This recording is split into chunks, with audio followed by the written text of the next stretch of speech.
Kırgınım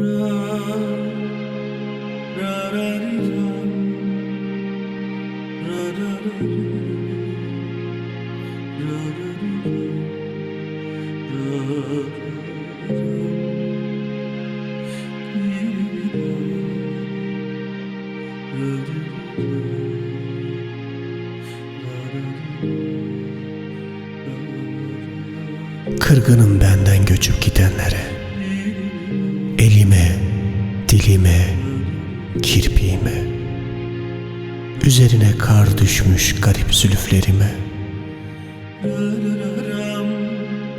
Çölde şemsin ateşinde yanan bir Leyla, sevdanın neşterine takılmış bir urbanın yüreğindeki sükunet, dumanı tütmeden sönmüş bir alevim.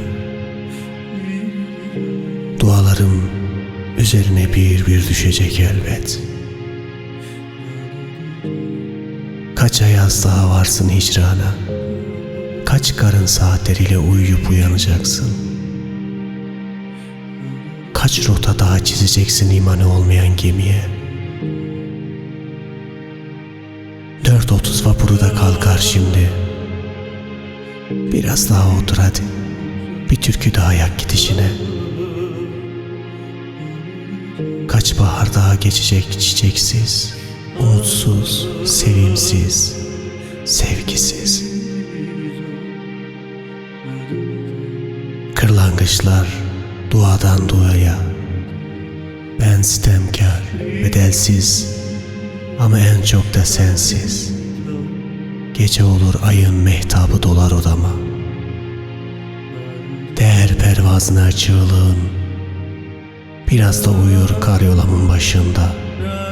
Bilirsin tablolar, duvarlar, lambalar hep sen kokar, sen ağlar, sen sızlar, sen yanar.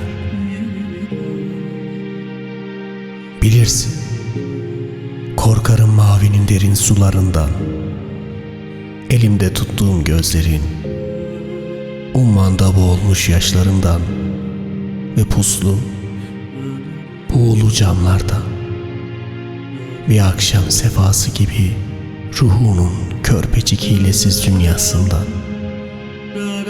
Bilmiyorum, anlıyor musun?